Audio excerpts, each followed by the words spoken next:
Al-Quran surah An-Nasr. Masih ingat? Sudah hafal ya kita surat An-Nasr ya?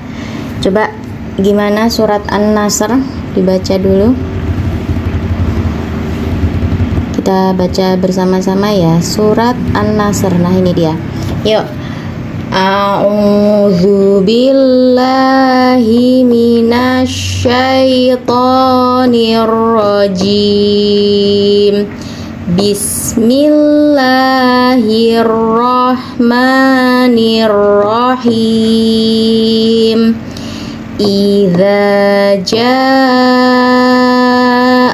nasrullahi wal fath wa ra'aitan nasa yadkhuluna fi dinillahi afwaja fasabbih bihamdi rabbika wastaghfir innahu kana tawwaba. Ada berapa ayat surat An-Nasr? Ada 3 ayat ya. Nah, pada kesempatan kali ini kita akan belajar tentang surat An-Nasr. Tadi kita sudah membaca bersama-sama surat An-Nasr ya. Sekarang kita mau membaca artinya, arti surat An-Nasr ya. Kita baca dulu ya ayat pertama. Idza jaa nasrullahi wal fath. Apabila telah datang pertolongan Allah dan kemenangan. Apabila telah datang pertolongan Allah dan kemenangan. Ayat 2. Wa ra'aitan nasa yadkhuluna fi dinillahi afwaja. Dan engkau melihat manusia berbondong-bondong masuk agama Allah. Fasabbih bihamdi rabbika wastaghfir innahu kana tawwaba. Maka bertasbihlah dengan memuji Tuhanmu dan mohonlah ampun kepadanya.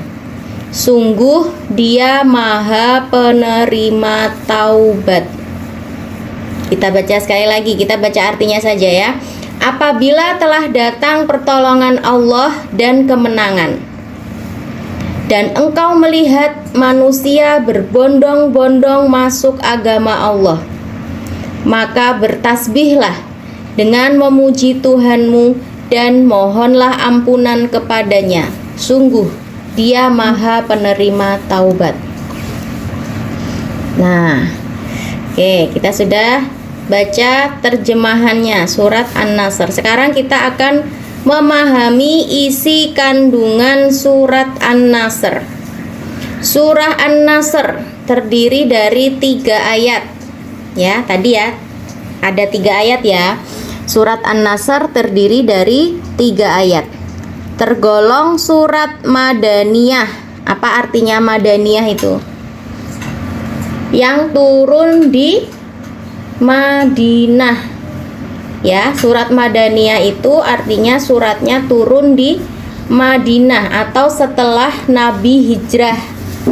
Nah, kok pendek? Iya, ada memang beberapa surat Madaniyah yang ayatnya pendek-pendek.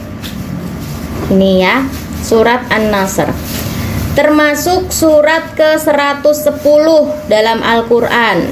Nah, urutannya di dalam Al-Quran itu adalah surat ke-110.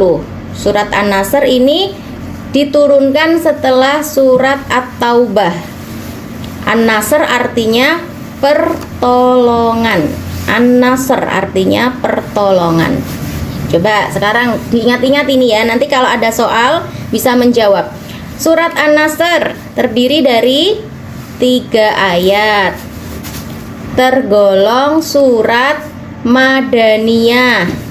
Madaniyah itu artinya surat yang turun di Mekah, turun di Madinah, turun setelah Nabi hijrah, ya, termasuk surat ke-110 urutannya di dalam Al-Quran. Nah, surat An-Nasr ini diturunkan setelah surat At-Taubah. An-Nasr artinya apa? Pertolongan. Nah, sekarang ada beberapa isi kandungan surat An-Nasr. Di antaranya, surat An-Nasr turun berkaitan dengan peristiwa Fathu Mekah. Fathu Mekah itu artinya kemenangan kota Mekah, yaitu ketika Rasulullah menaklukkan kota Mekah. Jadi pada waktu itu Rasulullah kan lahirnya di Mekah. Kemudian Rasulullah setelah diutus menjadi nabi, diangkat menjadi nabi dan mulai berdakwah kepada orang-orang Mekah pada waktu itu, Rasulullah itu ditolak, diusir dari Mekah. Ya, bahkan sampai mau dibunuh sama orang-orang kafir. Karena apa? Karena mereka tidak mau menerima agama yang dibawa oleh Rasulullah. Rasulullah diusir. Nah, sampai kemudian Rasulullah menyelamatkan diri dengan berhijrah ke Madinah. Rasulullah kemudian berhijrah ke Madinah. Nah, hingga pada suatu ketika setelah umat muslim itu menjadi banyak dan kuat di Madinah, Rasulullah memimpin Fathu Mekah atau menaklukkan kota Mekah. Mau dikuasai lagi kota Mekah. Namanya apa? Fathu Mekah. Dari Madinah Rasulullah bergerak menuju ke Mekah untuk menaklukkan kota Mekah. Itu dilakukan ketika umat Islam sudah banyak ya di Madinah. Nah, pada saat peristiwa Fathu Mekah ini turunlah surat An-Nasr yang artinya pertolongan. Nah, jadi Allah menjamin akan memberikan pertolongan kepada Nabi Muhammad. Tuh. Kemudian nomor 2, kesulitan Nabi Muhammad SAW dalam berdakwah menyebarkan agama Islam pada akhirnya mendapatkan kemenangan.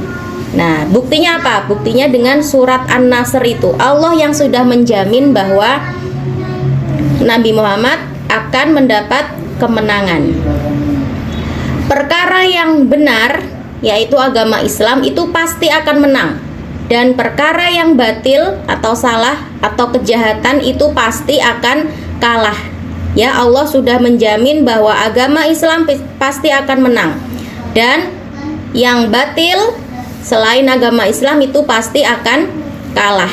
Nah, jadi kalau sekarang kita melihat di Palestina, ya, orang Islam di Palestina terjajah, ya, disakiti, dizolimi oleh orang-orang Israel. Lihat aja, suatu saat Allah pasti akan menurunkan pertolongannya, karena Allah sendiri yang sudah berjanji di dalam Al-Quran surat An-Nasr, jika telah datang pertolongan Allah, Allah sendiri yang akan menolong orang Islam. Ya, akan ada suatu masanya nanti orang-orang kafir itu pasti kalah. Ya, kita lihat saja nanti ya. Orang Islam pasti akan menang. Ya, harus kita saja yang harus bersabar dulu, berjuang sampai Islam menang. Nah, jadi kita sebagai orang Islam nggak boleh putus asa. Ya, orang-orang Palestina itu selalu berjuang, selalu optimis, yakin bahwa Islam pasti akan menang, karena Allah sendiri yang sudah berjanji di dalam surat An-Nasr bahwa Allah yang akan memberikan kemenangan kepada orang Islam. Tuh ya, bahwa pertolongan dan kemenangan itu datangnya dari Allah. Kewajiban manusia itu hanya berusaha dan berdoa. Ya, jadi yang memberikan kita pertolongan, yang memberikan kemenangan itu hanya Allah. Nggak peduli bagaimana strategi dalam perang. Misalnya, mau sehebat apapun, kalau Allah sudah menakdirkan untuk menang, itu pasti menang. Ya, kalau sekarang Palestina belum menang, berarti belum waktunya, memang harus bersabar lagi, karena pasti apa? Allah memberikan pahala yang berlipat-lipat untuk orang yang bersabar. Nah, tapi kalau kemenangan Allah itu sudah datang, pasti akan menang. Kita hanya sebagai manusia hanya wajib untuk berdoa dan berusaha. Tidak boleh berputus asa. Ya, kita tidak boleh berputus asa. Kita harus selalu berdoa dan berusaha.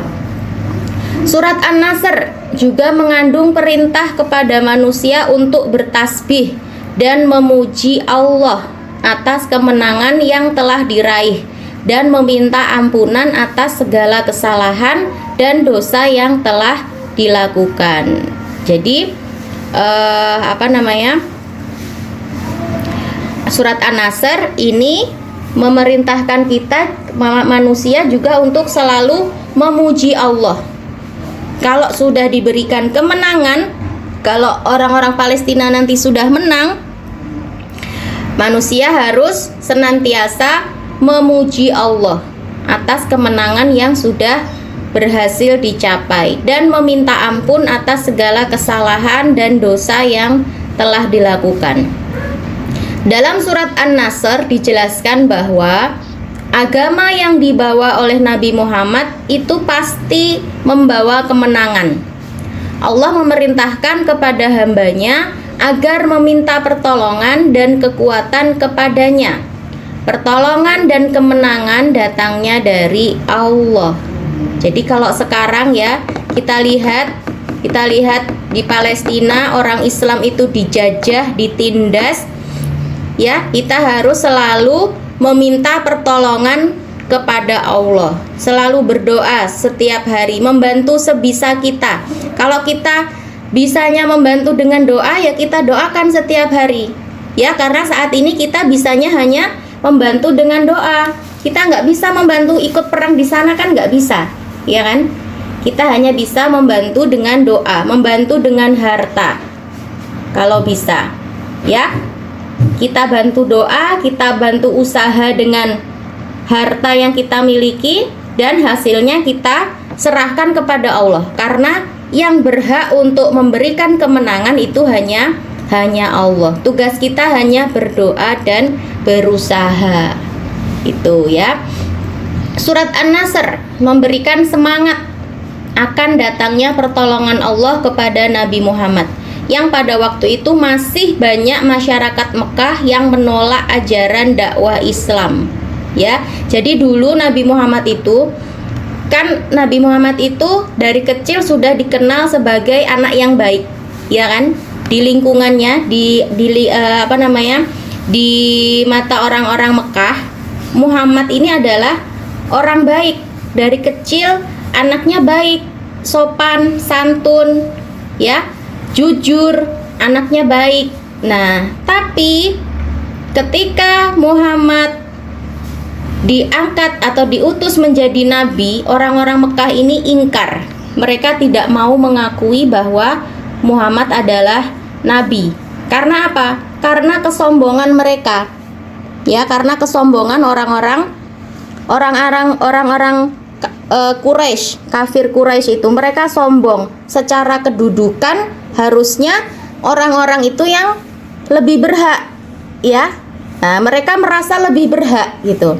Karena kedudukannya lebih tinggi dibanding Muhammad. Akhirnya mereka tidak mau mengakui Muhammad sebagai nabi karena merasa apa?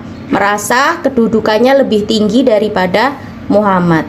Padahal mereka sudah mengakui bahwa Muhammad ini orang baik, Muhammad ini orang yang bisa dipercaya. Kalau Muhammad bilang nabi, nggak mungkin dia berbohong, ya, karena mereka sudah percaya bahwa Muhammad ini tidak pernah berbohong dan tidak mungkin berbohong.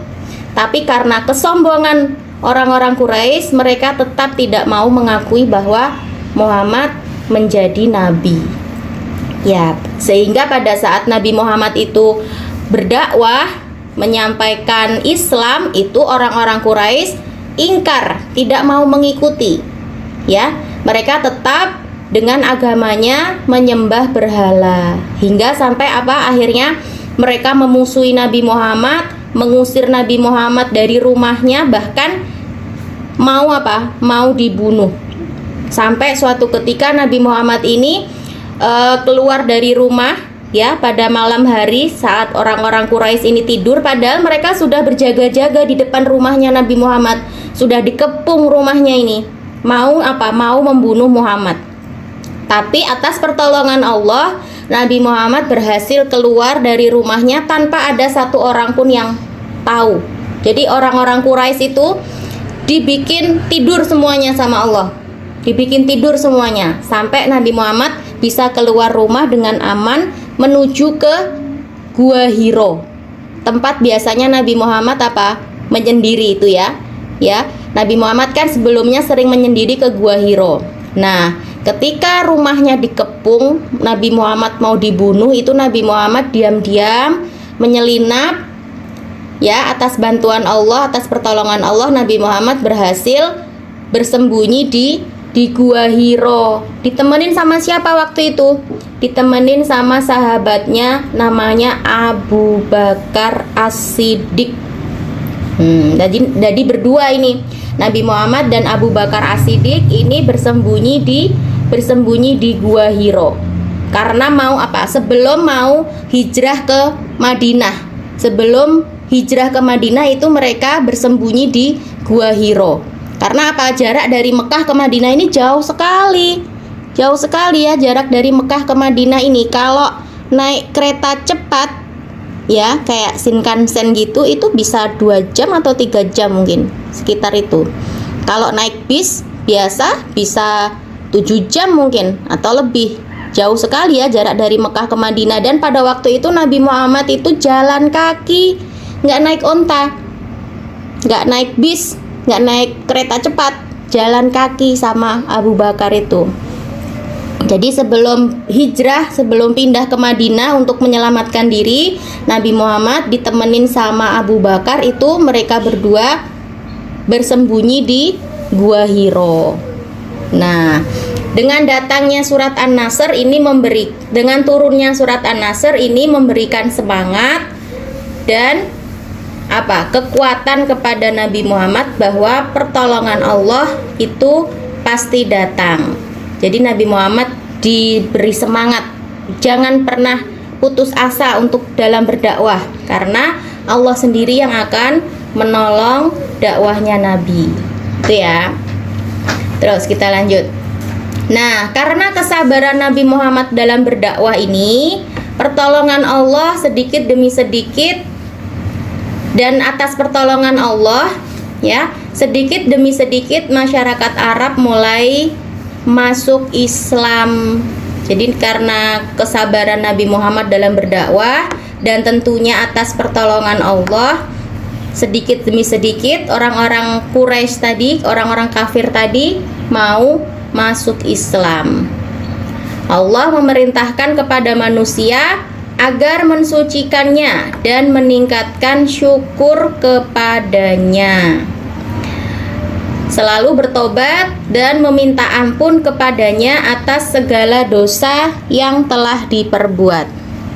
Tuh ya, itu isi kandungan surat An-Nasr. Sekarang kita baca kesimpulannya. Surat An-Nasr tergolong surat Madaniyah. Diingat-ingat, tadi Madaniyah tadi maksudnya surat yang turun di mana? Turun di mana Madaniyah itu?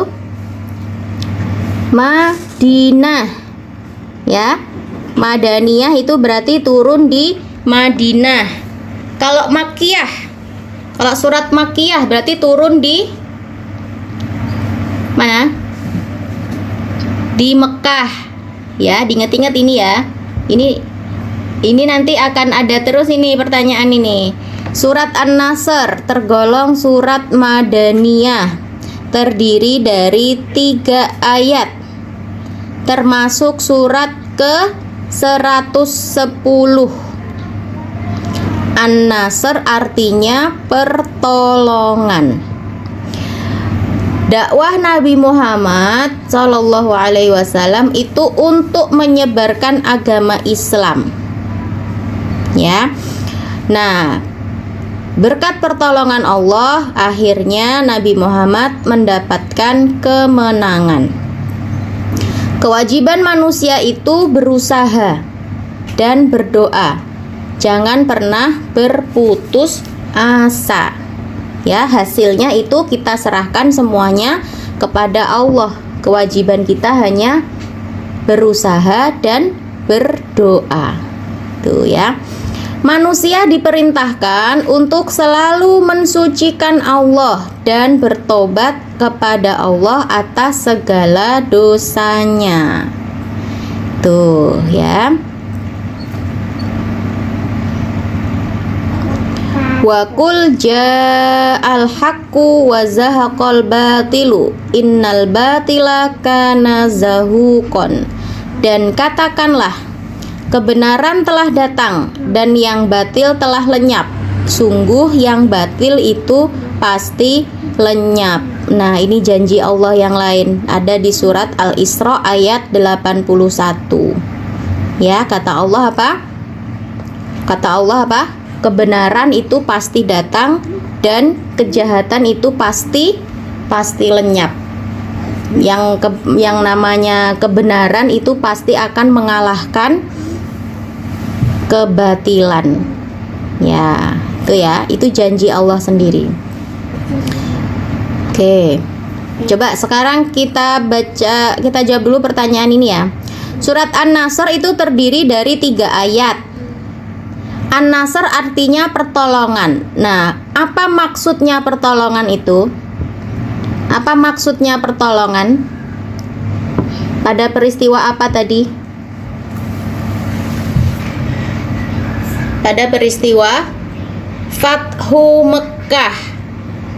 Pada peristiwa penaklukan kota Mekkah.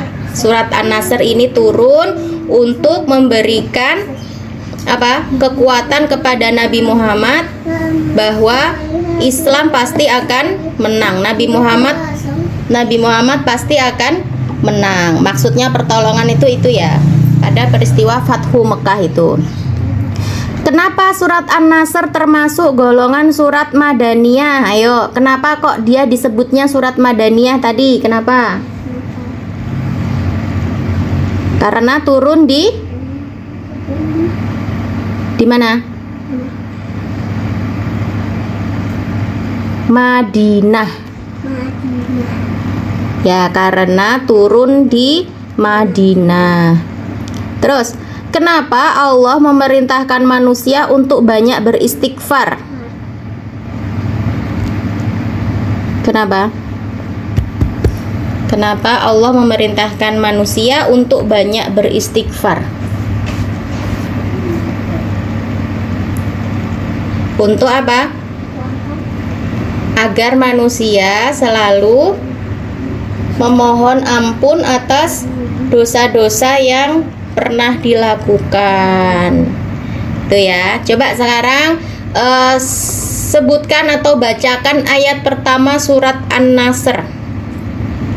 Gimana ayat pertama surat An-Nasr?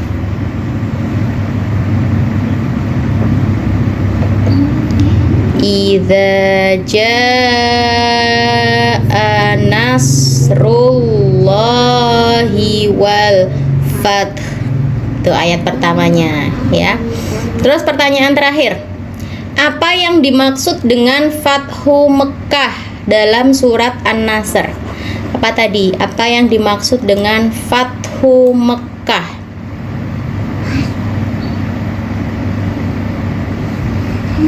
Apa maksudnya?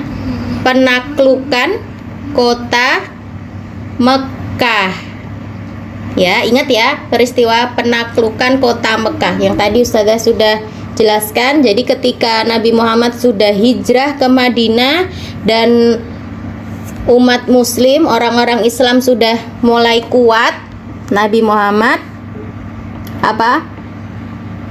melakukan Fathu Mekkah atau penaklukan kota Mekkah.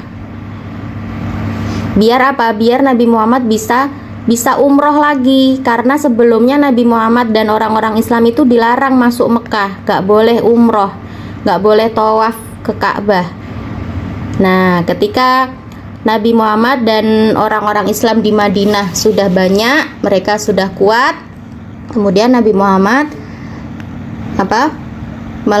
melakukan Fathu Mekah, menaklukkan kota Mekah lagi, biar orang-orang Islam bisa berumroh lagi ke Ka'bah, ke Masjidil Haram, gitu ya.